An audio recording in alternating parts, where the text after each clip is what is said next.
सगळे सहकारी घटक पक्षाचे मित्र पक्षांचे सगळे आमचे सहकारी त्याच्यामध्ये स्वतःला झोकून दिलं आणि सगळ्यांनी ही निवडणूक आपली स्वतःची निवडणूक आहे असं समजून त्या ठिकाणी कामाला लागले। आमच्या ज्या योजना होत्या योजनांच्याबद्दल बरेच थोडीशी चेष्टा मस्करी करण्यात आली, आम्हाला त्याच्यामध्ये दोष देण्यात आला, आमची थोडंसं टीका टिप्पणी करण्यात आली की राज्य कंगाल केलं, अमुक झालं तमुक झालं। परंतु नंतर त्यांचे जाहीरनामे बाहेर आल्यानंतर आम्हाला ते दिसलं की हे काय चाललेलं आहे, कसं चाललेलं आहे, कुठलाही हिशोब न ठेवता अशा प्रकारचे जाहीरनामे बाहेर आले आणि आपण सगळ्यांनी त्या ठिकाणी पाहिलं। आम्ही मुळात काय केलं, लोकसभेच्या निवडणुकीच्या निमित्तानं आम्हाला मोठं अपयश आलं। म्हणजे महाराष्ट्रामध्ये आम्हाला तिघांनाही वाटलं नव्हतं की बाबा अशा प्रकारचं आपल्याला अपयश मिळेल, परंतु ते मिळालं, आम्ही ते मान्य केलं, त्याच्यातून आम्ही पुन्हा सावरण्याचा प्रयत्न केला। अर्थसंकल्प सादर करत असताना आम्ही सरकारमध्ये तिघांनी मिळून काही योजना जाहीर केल्या, त्या योजना इतक्या पॉप्युलर झाल्या, त्याच्यामध्ये लाडकी बहिणा म्हणजे गेम चेंजरच ती योजना झाली। अंडर करंट असा का बहिणींनी दाखवला की मी सगळे उताने पडले, सगळे आडवे झाले। एक माझं स्वतःचं स्पष्ट मत आहे, प्रत्येकाची वेगवेगळी मतं असू शकतात आणि उलट आमच्यावर आता जबाबदारी वाढलेली, कारण एवढ्या प्रचंड बहुमताने, म्हणजे मी तर जसा राजकारणात आलोय तसं 222 आणि 225 महायुतीला किंवा कुठल्याही आघाडीला महाराष्ट्रामध्ये तरी कधी असं यश मिळालेलं माझ्या तरी पाहण्यात नाही, माझ्या तरी ऐकवत नाही। कदाचित पूर्वीचा काळ वेगळा काँग्रेसचा असेल त्यावेळेस कधी झालं असलं तर माहिती नाही, परंतु बाकीचे विरोधक नगण्य होते त्यावेळेसची गोष्ट। परंतु अलीकडच्या काळामध्ये जसं आम्हाला समजतंय तसं तर एवढं प्रचंड यश हे पहिल्यांदाच मिळालेलं यशाने आम्ही हुरळून पण जाणार नाही आणि आम्ही अतिशय जमिनीवर पाय ठेवून आता म्हणजे जसे जसे ते आकडे आम्हाला दिसत होते तसे तसे तसे फायनान्सच्या गोष्टी माझ्या डोळ्यासमोर येत होत्या।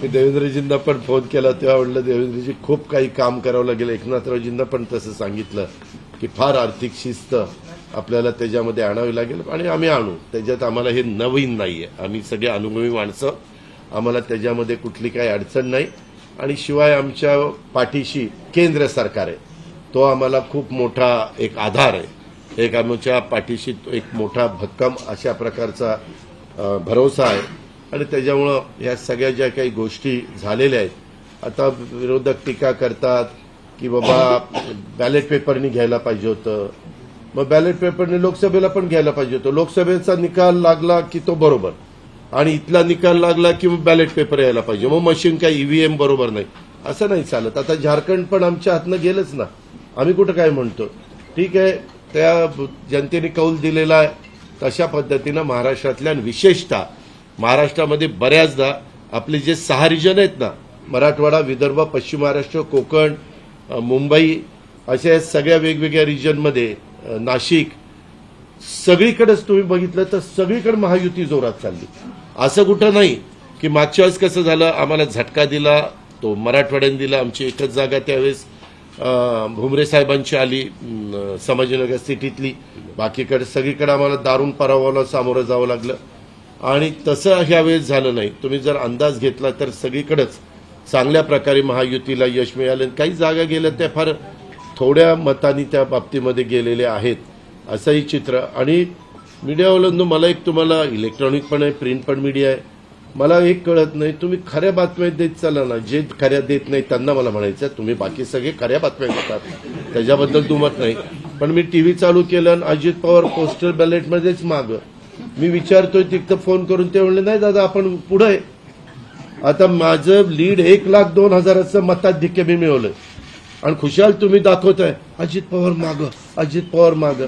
मग काही जण म्हणलं का रे असे दाखवतायत, टीआरपी त्याच्याशिवाय वाढत नाही, अरे तुमच्या टीआरपीला आम्हाला का मातीत घालताय, आमची का बदनामी करताय। त्याच्यामध्ये मी नंतर पुन्हा अधिकाऱ्यांच्याकडनं माहिती घेतली की नक्की पोस्टल बॅलेट किती झाले, पोस्टल बॅलेटमध्ये पण आम्ही पुढे होतो आणि रेग्युलर मतदानामध्ये पण पुढे होतो। सांगायचं तात्पर्य की बाबा तुमच्यावर सगळ्या चॅनलवर जनतेचा एवढा विश्वास आहे, म्हणजे विश्वास नाही ते सकाळच्या 9 वाजताच्या भोंग्यावर विश्वास नाही, पण बाकीच्यांवर फार विश्वास आहे माझं एवढंच म्हणणं आहे की खऱ्या बातम्या दिल्या तर काही वाईट होणार नाही, पण खूप चांगलं यश मिळालं. अजून पण काही काउंटिंग चालू आहे, काही ठिकाणी रिकाउंटिंग मागितलेलं. ठीक आहे, तो त्यांचा प्रत्येकाचा अधिकार आहे, पण खरोखरीच सगळ्याच राज्यातली जबाबदारी महायुतीवर वाढलेली आहे आणि त्या उलट आम्हाला अधिक जास्त बारकाईनं इथून पुढे काम करावं लागणार आहे, कारण एवढं दैदिप्यमान यश या सगळ्यांनी मिळून दिलेलं आहे आणि जनतेचे मानावे तेवढे आभार कमीच आहेत. म्हणजे काय आता त्यांच्याकरता, म्हणजे त्यांच्या ऋणातच आम्ही राहू इच्छितो आणि 5 वर्ष अक्षरशः अतिशय एकोप्याने ही युती शेवटपर्यंत कशा पद्धतीनं काम करेल आणि जनतेने टाकलेल्या विश्वासाला कुठल्याही परिस्थितीमध्ये तडा जाऊन दिला जाणार नाही. अतिशय चांगल्या पद्धतीनं राज्याच्या सर्वांगीण विकासाच्या करता जसं आम्ही विकास हा केंद्रबिंदू मानून पुढे गेलो तशाच पद्धतीचं काम हे इथून पुढच्या काळामध्ये देखील महायुतीच्या वतीनं त्या ठिकाणी चालेल अशा प्रकारची खात्री मी आपल्या पत्रकार मित्रांना पण देतो आणि आपल्यामार्फत महाराष्ट्रातल्या तमाम जनतेला देतो. पुन्हा एकदा मतदार बंधू भगिनींचं, सर्वांचं, मीडियाचं, इलेक्ट्रॉनिक प्रिंट सर्वांचं मी मनापासून आभार मानतो, मनापासून धन्यवाद देतो. धन्यवाद.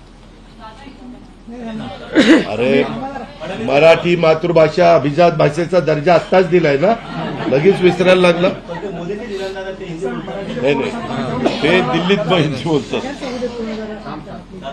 मी माझी भावना मगाशीच मांडली आहे की केवळ आत्ता एवढंच सांगेन की महाराष्ट्राच्या जनतेसमोर आम्ही नतमस्तक आहोत. जनतेने ज्या प्रकारचा विजय दिलेला आहे, खऱ्या अर्थानं हा विजय एक प्रकारे आमची जबाबदारी वाढवणारा विजय आहे. देशाचे प्रधानमंत्री मोदीजींवर महाराष्ट्राने दाखवलेला विश्वास आहे आणि त्यामुळे आता आम्हाला खूप काम महाराष्ट्रामध्ये करावं लागेल याची आम्हाला जाणीव होते आहे. म्हणून पुन्हा एकदा महाराष्ट्रातल्या सगळ्या मतदारांच्या चरणी आम्ही नतमस्तक होतो आणि त्यांना आश्वस्त करतो की त्यांनी जो विश्वास दाखवला त्या विश्वासाला आम्ही तडा जाऊ देणार नाही. सगळ्यांचे अतिशय मनापासून आभार.